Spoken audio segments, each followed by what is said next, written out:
Oh, hi everyone. Ow. Strawberry. Oh, sorry, Byron. That's okay. Oh, hi. Didn't see you in a while.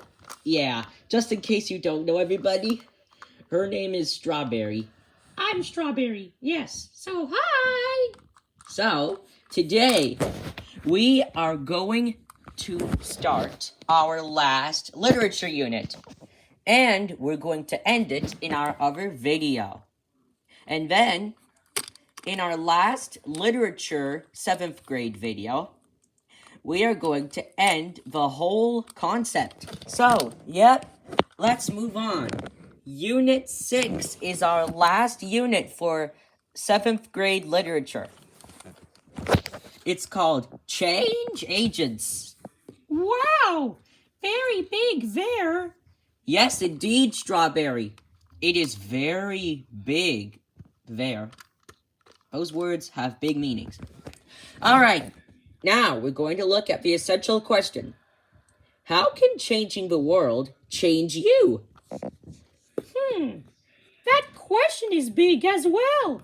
Yes, but we're not supposed to answer it today. We'll answer it in our other video, so please stay tuned. Anyway, meanwhile, while we try to answer the question, we're just going to read some stories. Spark your learning. Here's a chance to spark your learning about ideas in Unit 6, Change Agents. Think about the quotation by Anne Cotton on page 477. Okay, let's read the quote. Be greedy for social change, and your life will be endlessly enriched. By Anne Cotton. So, how aware are you of social problems or causes? Who works on social problems in your school or community? What social issue needs to be addressed? Write a few lines to share your thoughts. Okay, I'm going to be nice today. And for a dog like me, I just like the little questions. So, we are going to skip this, and we're just going to answer this. How aware are you of social problems or causes? Strawberry, can you tell us how aware you are when you face a problem? Yeah. I feel very aware. That's right. People feel extremely aware when they face a problem. Very aware. So, yep. How do you feel like that? It's very aware. So, how can changing the world change you? What comes to mind when you think about this question? Strawberry? I think about how people are unique in their own way. That's right. People. We think about people. But I need a little more than that. What else besides people do lots of people think of when they see this question? Some person's values? That's right, also.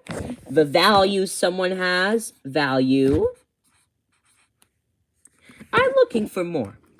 Why is this question so important to answer? Because of your own unique way? That is right, yes. People value a uniqueness. That's correct, yes. People are unique in their very own way. But what I was really looking for is all are different. All people are different. There are no people that are completely alike. So, yep. Oh, look at that. I made a sentence. People value uniqueness different. Not a sentence. We'll just put periods there,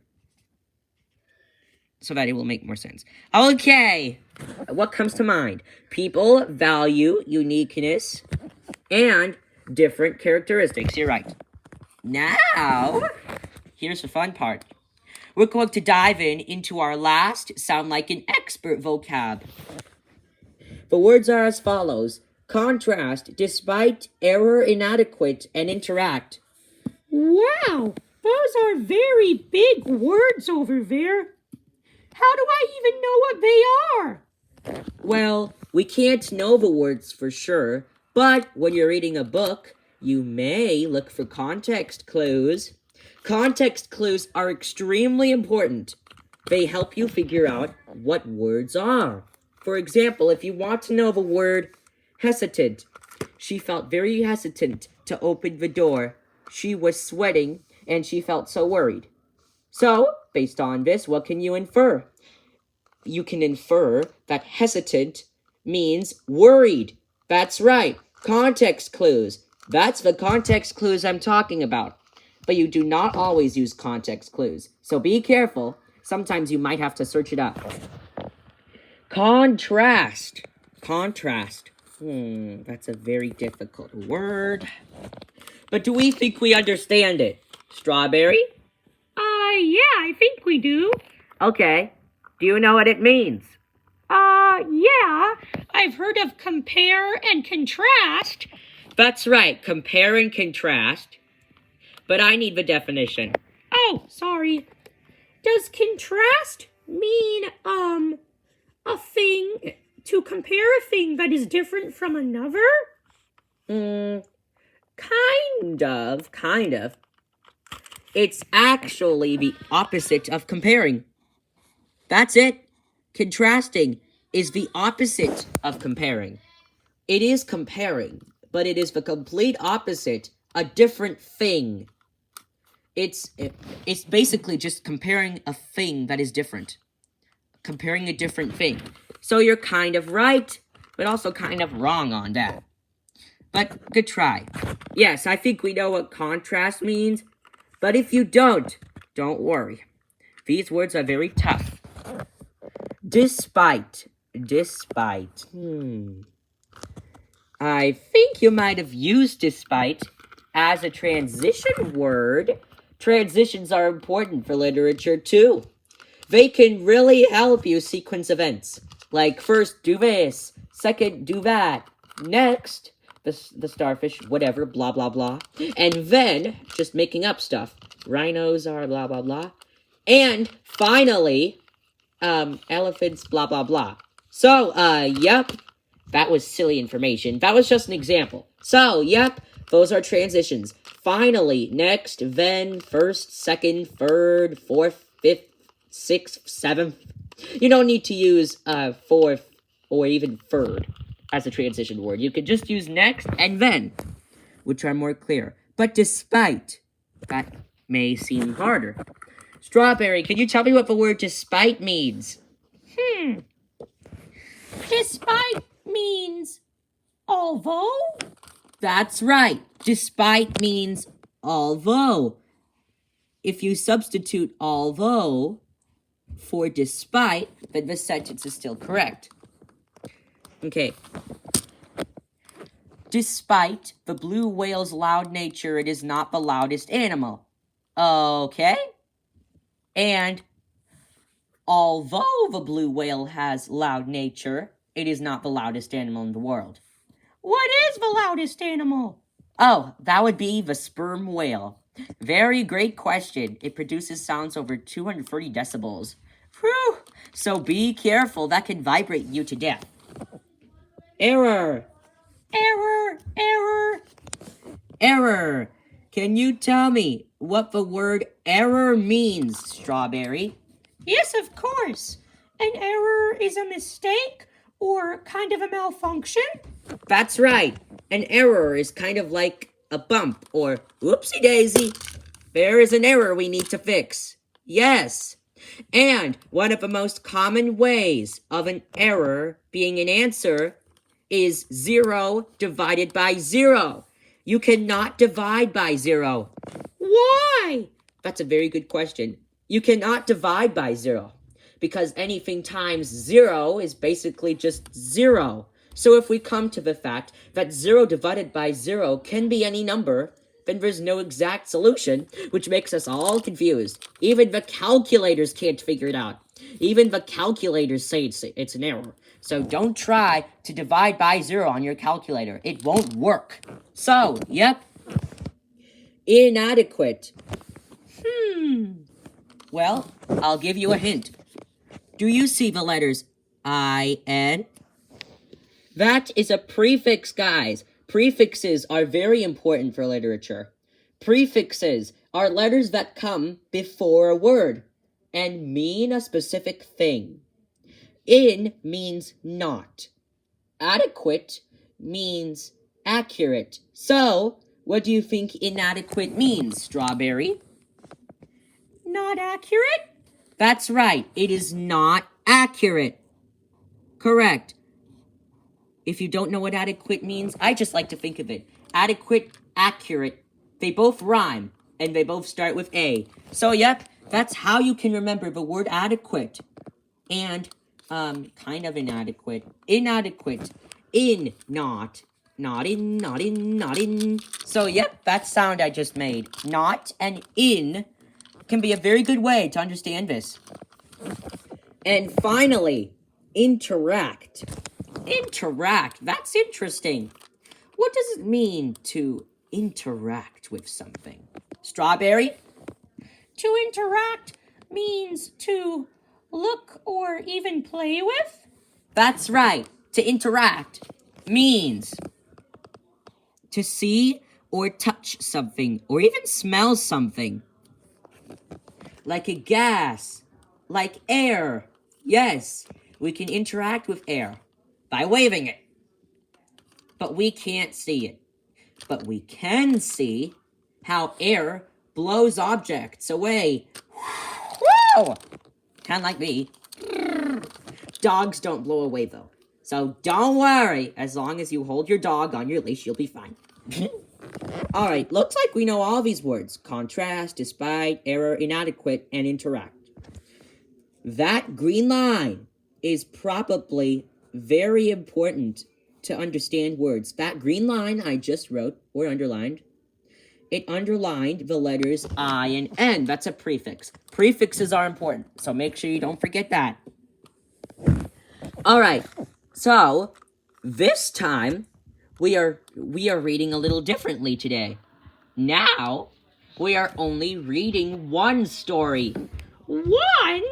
Yes, usually we read 2.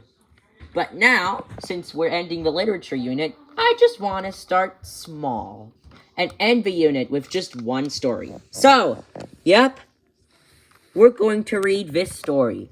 Sometimes a dream needs a push. A short story by Walter Dean Myers. Wow, very cool. All right. I wonder what inspires people to work for social change. Good news, we're not going to do that one either. So, yep. But we're not skipping too much. We can't skip too much in literature. We can skip some things, like this and this, but we can't skip these and these. They are very important. Okay? So try not to skip everything. The ones that I answer are not what you are supposed to skip. The ones I cross out are what you are supposed to skip. So, I will remind you, or not, depending on how I'm writing, when or when not, it's time to skip something, alright? Alright, we can do this? Okay, alright. Would you look at that? New vocabulary words on the exact story. We have concession, collision, turnover, congestion, and fundamental. Concession. Do we understand the word concession? No. Okay, we'll leave that blank. That's okay. That word's very difficult. Collision. Collision. Ooh, collision sounds familiar. Can you tell me what the word collision means, Strawberry? Yeah. Is a collision like a crash? That's right. A collision's basically like this. Ow! But it is also scientifically designed as two moving objects bumping into each other. Ouch! Or a stationary object and a moving object. But it cannot be a stationary object and another one. That's not even a collision at all, guys. Either two moving objects or one moving object can cause a collision, but not two stationary objects. They're just perfectly still. There's no way a collision can happen. So, yep, we know what the word collision means. Great job. Turnover. I noticed something. What? I think this is a compound word. What's a compound word? Ah, very good question. A compound word is a word that has two smaller words inside it. Huh? How is that possible? Let me explain. So, do you know the word starfish? Oh, yeah, I do. So, if we chunk that word into two syllables, you notice that there are two words, star and fish. Star plus fish equals starfish. That's it. It's that easy. So, what do you think turn plus over equals? Turnover. Do we understand this compound word? I don't think so, but it's possible we might. Okay, just possibly. How about this? We'll check it off just to be on the safe side. All right, safe side. Turnover. All right. Congestion. Ooh, congestion sounds like a very big word. It has two meanings. Can you give me one of them? Strawberry. Yes. Is congestion like when you are barely able to breathe through your nostrils? That's right. It's a nose condition.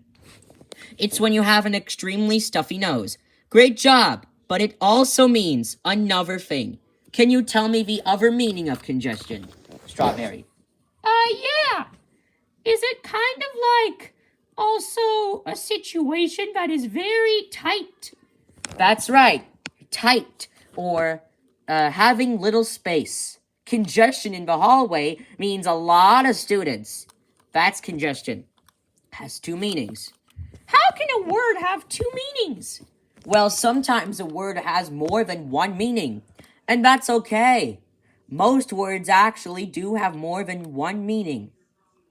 Yes, so, duck. Let's think about duck. We know what duck is, right? You better know. A duck is a bird. A duck is a bird. But it can also mean to bow your head down, like, duck, watch out. See? Those are two meanings of the exact same word.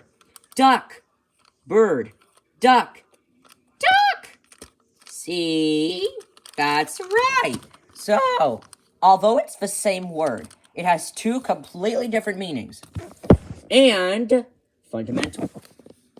You may not know this, but I'm just checking the box. Can you tell me what the word fundamental means, Strawberry? Fundamental means, very important. You're on the right track, but I don't know if that's right. I think it might be right. Yes, I think it's right. Fundamental. Yes, fundamental is very important. So, yep. You're on the right track. I see where you're going. Thank you. We're going to read this story and answer an assessment. Sometimes a dream needs a push. A short story by Walter Dean Myers. A father and son find an unexpected way to grow closer to each other. Ah, wow. Sometimes dreams do need a push after all. Yes. Okay, let's read this story. You might have heard of my dad, Jim Blair. Wow, very complex words today. He's 6'5" and played a year of good basketball in the pros before tearing his knee up in his second year. The knee took forever to heal and was never quite the same again. Still, he played pro ball in Europe for 5 years before giving it up and becoming an executive with a high-tech company. High-tech. What does it mean to be high-tech? Strawberry?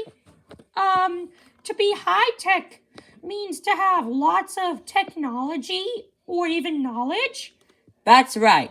A lot of technology and knowledge. Yes, good job.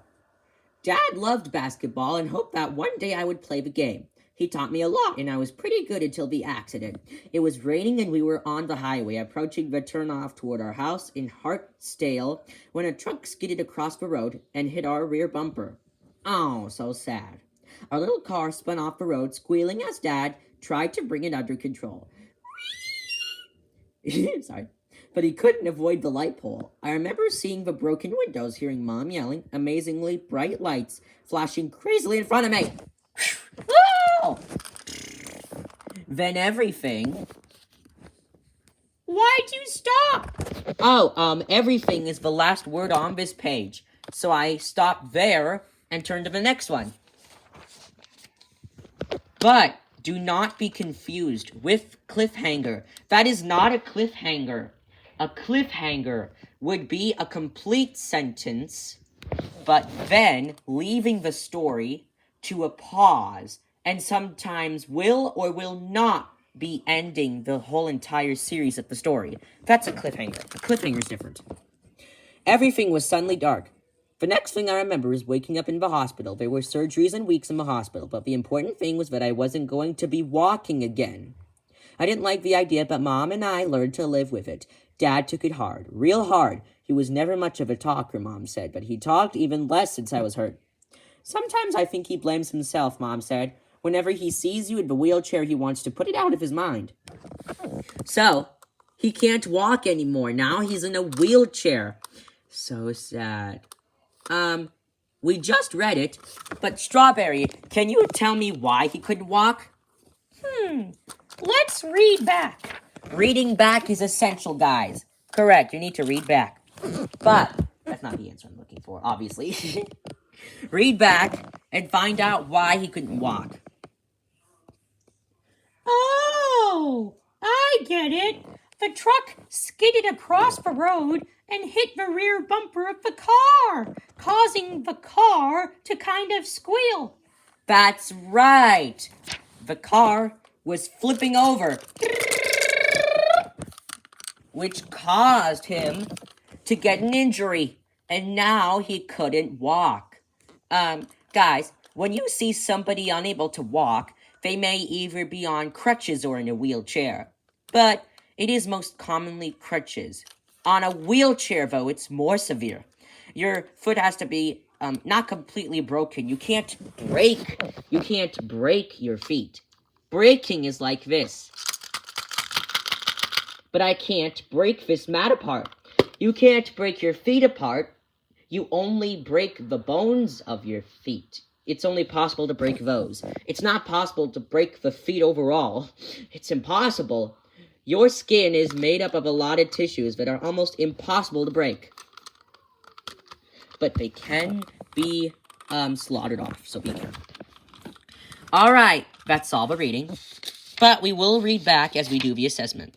The assessment, surprisingly, only has 2 questions. Wow. Assessment practice. Answer these questions. Read this excerpt from the short story. Mom said that he's chewing up his words to see how they taste before he lets them out. What does the sensory language in the excerpt highlight? The father's confusion, the father's hesitation, the father's sense of humor, or the father's wish for secrecy? Okay, let's see. This is Dad saying this. This is dialogue. Dialogue is when a character speaks in a story. Mom said that he's chewing up his words to see how they taste before he lets them out. So, you can't eat words. That would be silly.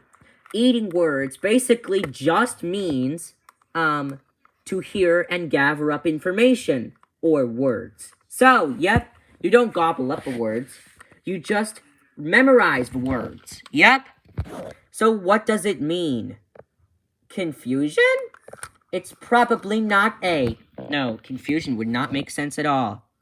And it's probably not hesitation either. So, we come down to these 2 tricky situations, C or D. Wow! How did you do that? By the process of elimination. You just eliminate. 2 answers that do not make sense. And you are left with 2 logical answers that do make sense. The father's sense of humor or the father's wish for secrecy. So, words. So, if you let words out, it will not be a secret anymore. If you keep them inside there forever, it will be a secret. So I don't think it's C. I think it is D, the father's wish for secrecy. Secrecy is basically just the belief of secrets. That's it. It's just secrets. What 2 excerpts best show how Chris feels about his father? Okay, so there are 5 possible answers, and we need to eliminate 3 of them, at least, or 2. I didn't like the idea, but Mom and I learned to live with it. He wasn't kidding, and he had said we. I liked that. That was okay with me because I didn't want him to talk about the game if he didn't like it. I didn't want to push it too much because I liked him coming to practice. Or it was awesome to see guys my age zipping around in their chairs playing ball. I like the chairs too. I don't think it is E. No, that's completely unrelated to how he feels to his father, right? That just talks about how awesome the guys are. It's not E. I didn't like the idea, but Mom and I learned to live with it. I don't think it's A. That's just the father speaking this time. It's not Chris. He wasn't kidding, and he had said we. I like that. That's a possible answer. That was okay with me because I didn't want him to talk about the game if he didn't like it. Okay, I think it's C, and one more. One more answer. So we come down to 2 possible answers, either B or D. I didn't want to push it too much because I liked him coming to practice. Or he wasn't kidding and he had said we. I like that. Let's see. So, fathers. Let's talk about fathers. Fathers are the male parents of the child. Fathers can be strict, but fathers being strict is sadly quite common. But it's relatively rare in this case. So, in this scenario only, there are strict dads out there. Sorry, guys. So, let's see over there. Dads care about you. Even if they are very strict, they still love you. And they will not kill you. That is extremely rare. If anything, it's impossible. It's impossible for your parents to kill you. They love you. Otherwise, it's extremely rare. It's extremely rare for your parents to kill you. I don't think your parents want to kill you, do they? No. You're very beautiful. You're a very beautiful child. I don't think it's B. And he had said we. I like that. He wasn't kidding. No, I don't think that's anything related. I think it's D. I think it's C and D. So, yep. I didn't want to push it too much because I liked him coming to practice. So, children like their dads, but sometimes they don't. So that is related to how Chris feels about his father. Same with C. That was okay with me because I didn't want him to talk about the game if he didn't like it.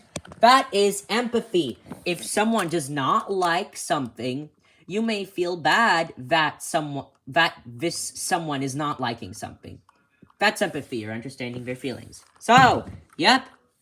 So if your dad, for example, does not want to come to the game, you might as well make him happy and stay here. That's empathy. You are able to comprehend how others are feeling. It's very important. Very, very important. In life, even. In life, you are going to encounter someone that is probably very sad or furious or even disgusted. Ugh. But don't worry.